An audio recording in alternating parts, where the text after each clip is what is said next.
Hi everyone, welcome to Type Talks. Today we're here with Sue Blair, and we're here to talk about the INFP and ESTJ dynamic because Sue actually has a twin sister that is an INFP, and I'm sure that you have a lot of insight on how you two interact with each other. And so thank you for coming on again. I'm also wondering, Sue, if you can give us a background of you and your sister to get the audience up to date.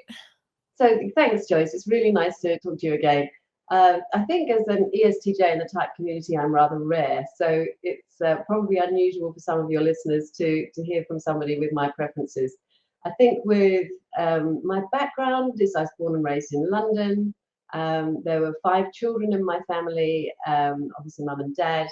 And we have a really unusual combination of preferences. So not just my dear twin sister with INFP, but we have 3 older siblings, all of whom are INTPs. So my mum's INTJ, my dad ISTP, 3 INTPs, and then my sister and I INFP, and then this bizarre ESTJ sort of landed into this to this mix. It's like a totally unusual sort of personality type for the rest of my family. And that certainly had some interesting dynamics to it. I think when you look back at all families, you can spot a genetic component. And I know from listening to Dario's work, of course, he's always said that there is a genetic thing within our type. By looking at the monozygotic Minnesota twins experiment, where they're looking at identical twins. I'm not identical to my twin sister; we are unidentical.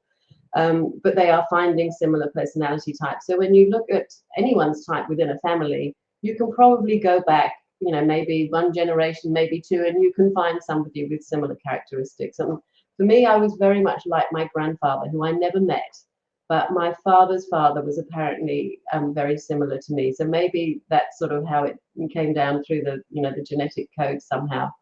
But my twin sister and I were the youngest, 2 of 5. And I think it's so interesting in families. I actually did a presentation for about 100 people on Friday, and there was a large group of people, many of whom were parents. They were actually educators. But one of the things I say when I'm talking to groups like that is I used to say, could everybody raise their hands if they have more than 1 child? And so, quite a lot of hands go up, maybe 70, 80% of the room. And then I say to them again, well, could you raise your hands again if you think those children have similar personalities? And nobody's hand goes up. And so I say, well, welcome to my world. And so in almost everybody's case, and I don't know who your siblings are, Joyce, but in almost everybody's case, your siblings are different to you. And I don't think there's anywhere near enough said about the influence of your siblings on you as a person growing up. I think we talk a lot about parents, who were you parented by, but I don't think enough is said about siblings. And I think it really is sort of fascinating. So I've had to ask a lot of forgiveness of my INFP sister over the years, because we were very difficult coupling to raise. Certainly, I know that my mum found it difficult to have these 2 children side by side, born on exactly the same day, exactly the same age, and then this ESTJ child who was, energetic, outgoing, into everything, joined every group, club, whatever it was that you could think about, probably did reasonably averagely well at most things. I sort of tried hard and got a certain amount of competence in a few areas. I usually had quite a few friends, was always wanting to invite people around. So you can imagine it was a household with 7 people in it, all of whom, other than me, were introverted. So for me, I sort of went out a lot because, home was actually, it wasn't action orientated in the way that I would like to be.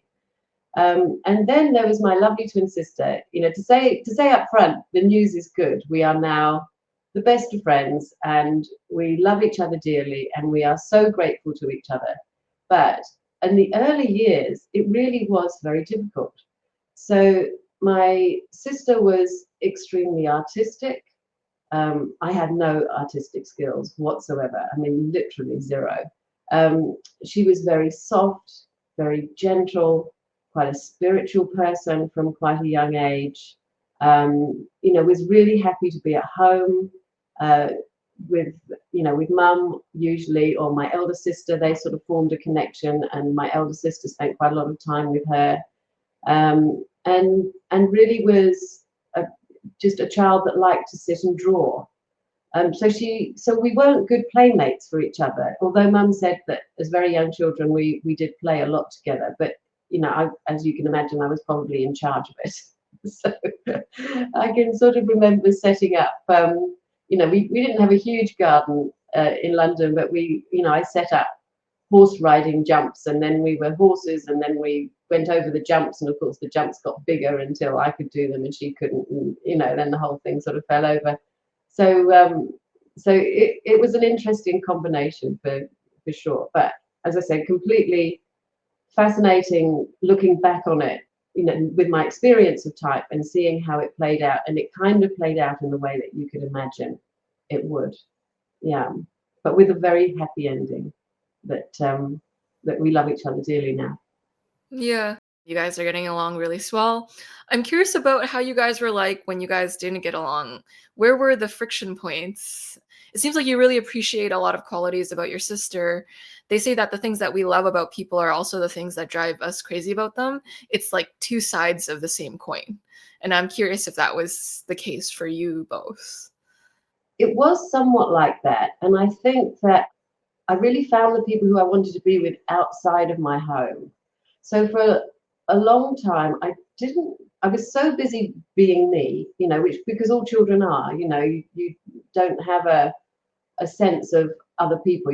Most children are somewhat self-absorbed up until a certain point, that I was just doing my own thing, and I kind of ignored her or left her out.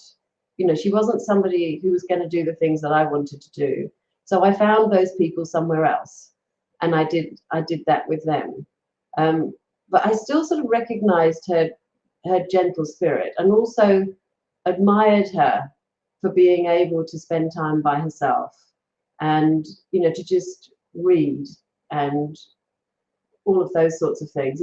I did have a certain admiration for it, because I realized that I had an almost unquenchable thirst to be with other people, which honestly wasn't really satisfied, not only by my twin sister, but by most of the other people in the family.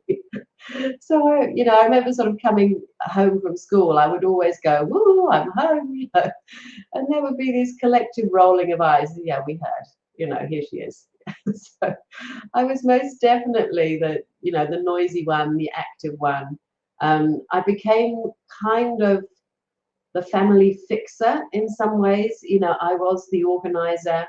I tried to, in latter years, especially as various things happen within your family. I try to organize gently. I don't, because I do understand my siblings' personality types. So it's something I try not to be too forceful about, but I'm often at the back of my mind, I'm thinking, I know what needs to be done here. I've just got to take it easy. I've just got to, almost walk on eggshells a bit until we get a consensus, that sort of thing. But I think that I was fairly difficult. Well, I know that I was very difficult for my sister to have me as a sibling, who was sort of, it was a bit like watching the popular group in the playground and not being a part of it. But the popular, the person who's the leader of the popular group was your twin sister. And so I think she felt very difficult about that. I think that was really hard for her, to have me as a twin sister who was just into everything and seemingly happy and successful. And she was sort of struggling to find her place. And I think INFPs generally take quite a long time in their lives to find their place. There are so many, that introverted feeling, that need to find a mission and purpose is a very, very difficult thing to do as a young person, especially as a child. And then the number of possibilities you have to find that mission or purpose sort of leave you with a sense of confusion as to what it is. Whereas people with an ISTJ preference, and for me, it was like, well, what am I going to do? Well, this is what I'm going to do. I'm going to go and do it. And then if it doesn't work out, then I think of something else to do. You know, it's a very different combination of dominant and auxiliary function that seemed to work better in the world that we've been placed in, which was, you know, in London in the era that we were. I definitely see that INFPs will take a while to figure out exactly what they want to do or where they want to direct their focus. And so they can feel quite aimless early in life until they really find that thing. And there can almost be an envy or comparison seeing an ESTJ be so active, do all these things, get involved with so many people, be so successful and achieved. And they feel like they're a little behind in comparison in a lot of ways. And I could see how an ESTJ could potentially see the INFP as sitting there and not sure why they're not moving. And it's kind of like, why aren't you acting or doing stuff? And the INFP feels like they're doing a lot in their mind, but you can't really see it from the external. So it can be like, what's happening? Or like, why are you stalling? Might be something that ESTJ wonders until they learn about stuff like type or they find a way to empathize for it. So yes, you're absolutely right. And I think also one of the difficulties with having a twin as opposed to just another sibling, you know, you're not expected to be like your other siblings, and you're certainly not immediately compared. Whereas when we were younger, I think also there was less awareness of how your children might feel about things, but we were openly compared by people who were looking at us without reference to us at all. And so I was sort of the outward chatty one. I was somewhat more advanced with doing various things. You know, my sister had a little bit of a delay in her development with her speech and things like that. So, of course, that just made it even worse. And so people would say, my mum told us these stories, you know, they'd say, well, why isn't she speaking? And they'd say that in front of my sister. And of course, you know, it's sort of devastating. If it happens once, that's not so good, but it happened multiple times. You know, why isn't she running? Why is, you know, this one's so active? Because people love comparing twins. You know, go, this one's like this and that one's like that. And oh, it's very, very interesting, da da da da da. But it's, you know, it was really damaging for my sister. And of course, I kind of came off well out of it because I was always the one who was doing the seemingly active, verbal, whatever it was thing. And so I think that did, you know, leave a scar. But she had this magnificent talent, which was drawing and art. And she is now a professional artist, and she is amazing. So she had a skill that was hidden, but bloomed and flourished. And she, you know, she became known for it. But it was very difficult for her to match up that her artistic talents with the sort of talents that she thought was more valuable to the world, which were the talents that I had, you know, of being social and active and, you know, go, you know, just do it kind of personality type. She took a long time to value her own skills. I would say into her 40s or 50s. So, you know, it took like that length of time, I think, for her to sort of come right from that. And I think we all have to, at some point in time, put whatever happened in our childhood to bed as much as possible. You know, if we don't do that, we end up with a lot of hang-ups.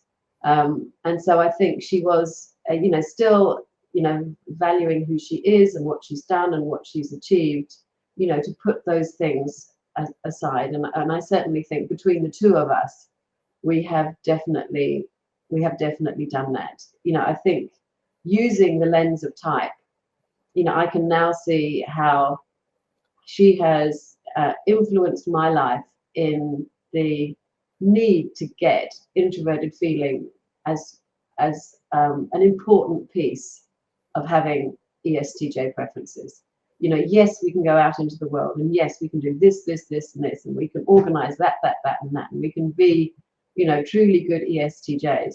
But if it's not done with a sense of mission and purpose, if we don't know why we're doing it, if we don't have a sense that this is the right thing to do, then we can be really quite skewed, I think. And also with her preference for introverted feeling as a dominant function, she needed that extroverted thinking as well, which came into play again later in life, to shift her into going from a space of being in that sort of thinking, somewhat inert, as you say, that sort of spiritual space, to saying, well, I've got to go and do something with this. I have this talent, let me put it out into the world and, organize an art exhibition and, do what I need to do to get my talent seen. So, yeah, I think the combination was difficult for sure. And also, even on small things, they're big things when you're young, but, sharing a birthday every year through our childhoods was really difficult. I mean, I didn't have twins myself, but obviously it goes through the family. But if I did, then I would give them 2 different birthdays. So one could have a birthday day, and the other one could have the week before, the week after, the day before, the day after, because being permanently linked is to another person, whether you like it or not, is quite a difficult thing. But Mum's difficulty with it was that I would want to invite half the class, and would have 15 or 20 people on my guest list, and my sister would have about 3. And so Mum used to have presents sort of behind the scenes, so that even people coming to our birthday party knew that it was a birthday party for 2 twins, but they didn't know the other twin, so they didn't know whether to bring 1 present or 2. So Mum would have all of these presents behind the scenes for my sister, just in case the numbers don't match up in sort of my presents and her presents, which of course they never did. So they were always much needed. But but she was a clever young girl. She knew what was going on. So things like that become quite tricky. And of course we now understand, it's an extroverted child and an introverted child. An extroverted child has many friends, an introverted child has a few deep friendships, which probably going to last forever. And those 2 things played out for sure, and made it difficult. But yeah, I think the understanding of type has been immensely helpful. I could see that. And so I find when an INFP has a EJ sibling, like let's say ESTJ or ENTJ or even ENFJ, they can get compared even in the sense of leadership. So like an ESTJ, when they notice a problem that a family member has or that someone has, they might be more immediately there to help or form a plan of action or be in charge of the situation. Whereas the INFP sometimes sits back and is a little passive with those situations. And so what can happen is that adults can form a perception of the EJ child or the in charge interaction style personality sibling to be more competent than the INFP sibling. And then it forms a complex within the INFP a lot of times that it's almost like a little bit of a trauma that you have to grow up with over time of not being proactive enough, not being enough of a leader in the early phases of their life. Of course, all types can be leaders and INFPs can be leaders. I just find that like the stereotype of a leader early on in life is something that an EJ might get more quickly from other people. I could even see it causing some resentment for the EJ as well too. So like the EJ is solving all the family's problems. Like the ESTJ is like, I'm taking care of the family or doing all these things. And it feels like the INFP isn't doing anything for the family in comparison. And it can grow a resentment in both parties, like both for the INFP feeling constantly compared and the ESTJ feeling like I'm taking on most of the work and it's kind of making me a little bit angry or frustrated. Yeah, I think we've now lived with that for so long that it's no longer a problem. And I think that from my sister's point of view, there have been several occasions where, I have sort of taken charge of something, and she has literally said, "Thank goodness you're there to do that. I really, really needed you to do that."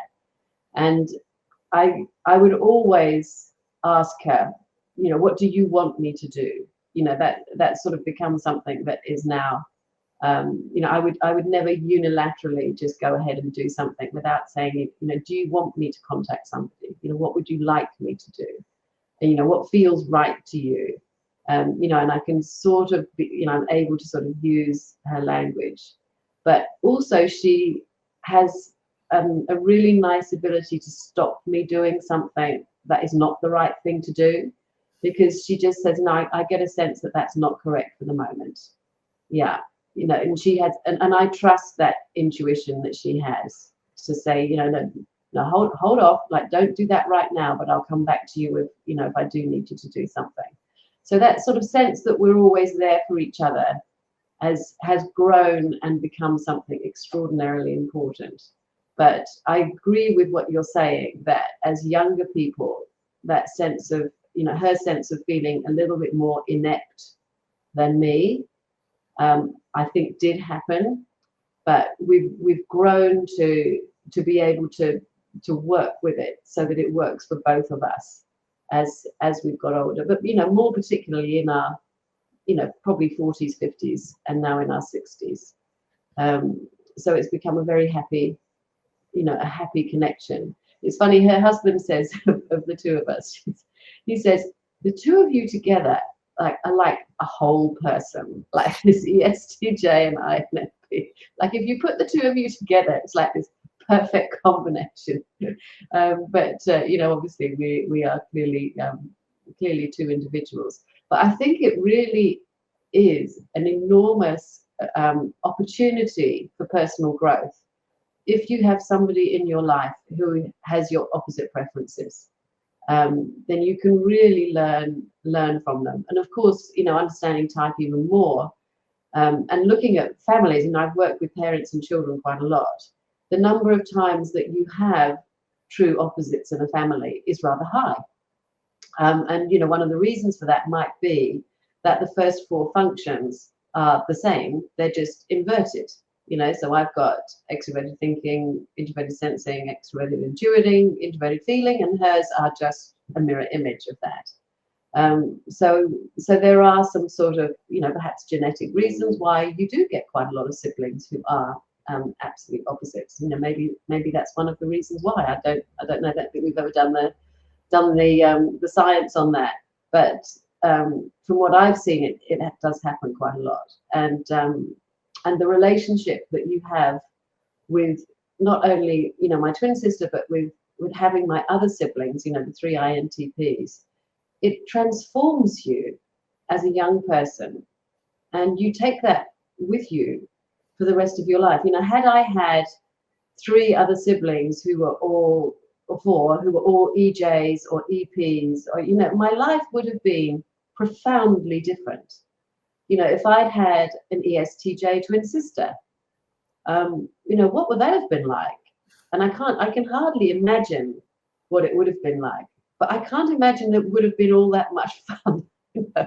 It would have been just as difficult as having an INFP sibling, you know, to be constantly competitive. But there would have been times when maybe we would have had, you know, the same interests and the same hobbies, you know, whereas for my sister and I as youngsters, our hobbies and interests were utterly different. A little stroke of genius that my mum did when we were quite young was that she separated us in school, so that we could each sort of grow and bloom and flourish independently, and that was right from the get-go.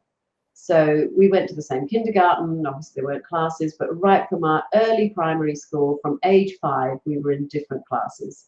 And then from age 11, which is the age at which we sort of separate into high school in the UK, we were in different schools.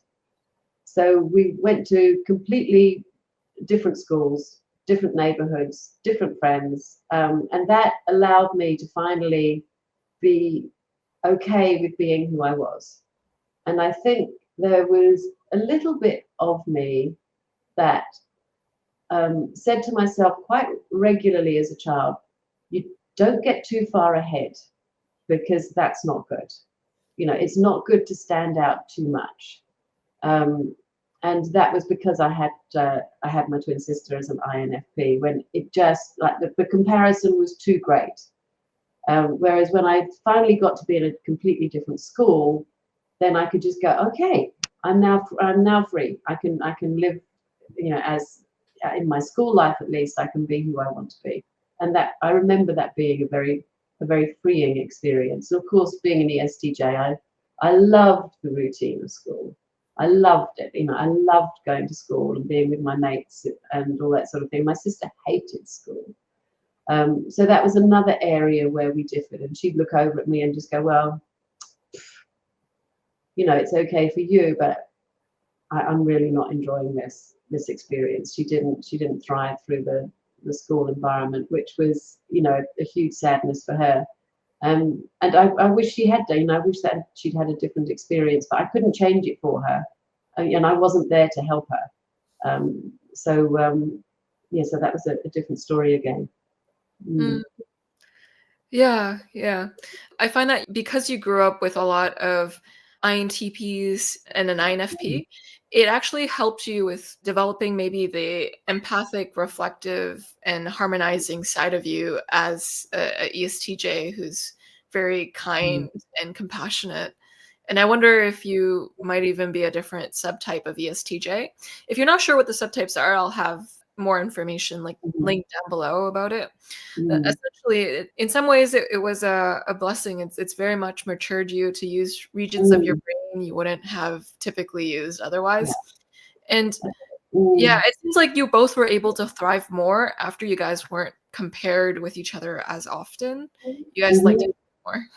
Yeah, without a doubt. And I think I was also raised by, my mum was INTJ. So I think, I was raised by a woman with a thinking preference, but I was raised very much in a Christian Catholic upbringing. And so that also played into, who I've grown up to be and how I grew up to be. But certainly having that introverted energy around me all the time, as opposed to having an extroverted energy around me all the time. It's hard to know, obviously, it's hard to know how I would have been had it not been that way. And my mum only pretty recently, I would like in, within the last 10 years, or maybe less, has said to me, I've thought recently how difficult it was for you to have been raised being who you are in a highly introverted household. That must have been really difficult for you. And yes, it was. I have to say it was quite difficult. But I did find my expression outside of the home, my expression to be me. I loved being outside of the home. That's where I sort of found my, a good place to be. I wasn't a home. I was happy to be at home. I was most happy to get away, which is probably the opposite for all of my siblings, who were very much more introspective and home-based. Makes sense. Sometimes finding your tribe also outside of home too is also helpful because it allows you to explore and express parts of yourself that might be more accepted, for sure. And so my last question for you, Sue, is what advice would you give to someone in an INFP ESTJ dynamic for them to get along? What has helped you and your sister get along? It's a really interesting question. It's quite difficult to answer. I think a really strong desire and almost a need to find that bond with a twin. It might, I've never been anything other than a twin, so I don't know what it's like with siblings who aren't twins. But there was a sort of magnetic attraction. We were talking earlier before we came on, Joyce, about having a, there's an energy you can have towards something, but then there's a magnetic energy, which is almost like something that you can't not do. And I certainly had that with my sister. A sort of a real feel of a need to get on. I also think that understanding type has been immense in my life. I think one of the reasons why, 25 years ago I got so excited by it was, I finally get it.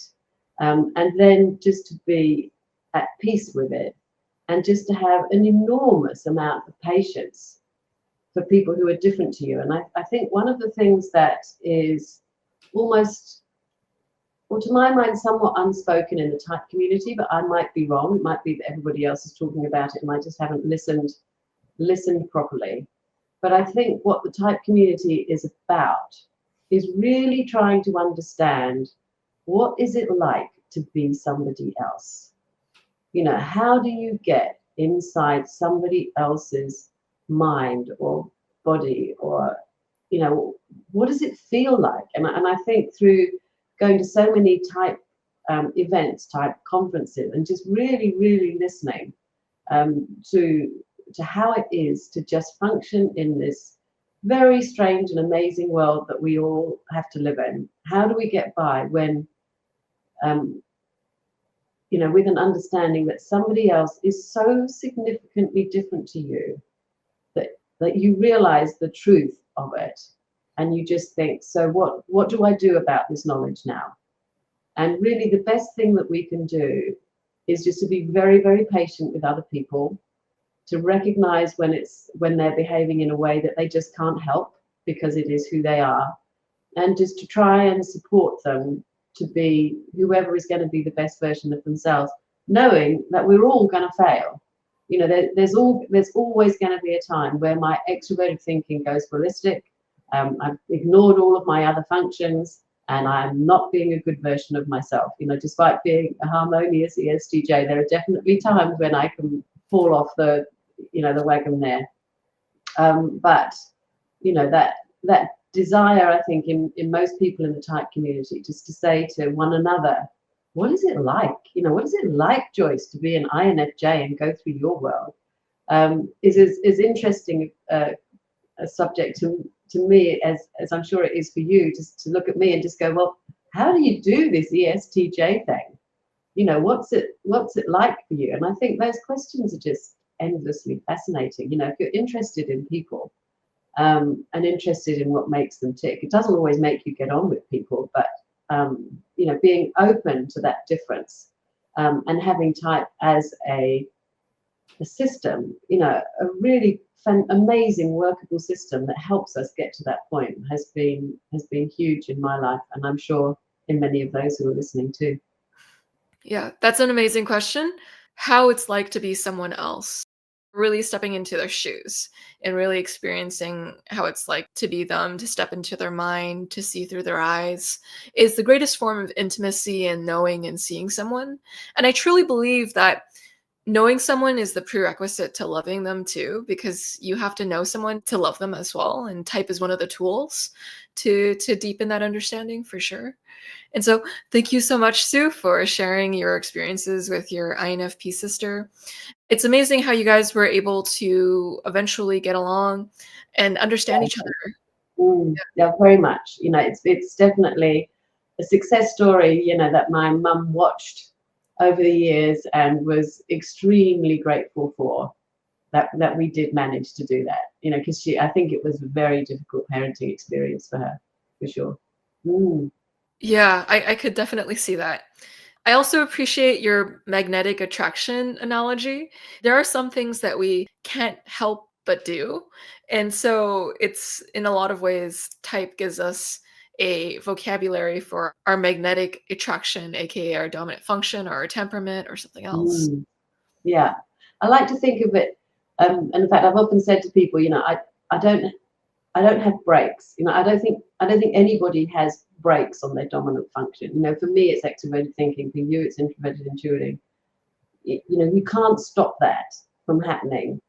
So I don't have breaks, but I do have reins. Somebody can guide me, steer me. My own sort of intuition can guide me and steer me as to when using that dominant function is not appropriate, or where when I have to lessen it, or indeed, when it is absolutely the thing that is needed in the moment. When can we be the cavalry coming over the hill because we are needed? And And so going through life trying to work out how to balance that, how to use those reins. You don't want to be a horse that's charging without any control. Neither are you going to be, a horse in the dressage arena, beautifully trotting through life, getting it right all the time. We are all going to, as Brené Brown says, we're all going to rumble with it. It's going to partly in control, partly not in control, but hopefully all together we're kind of heading in the right direction. It's that kind of thing.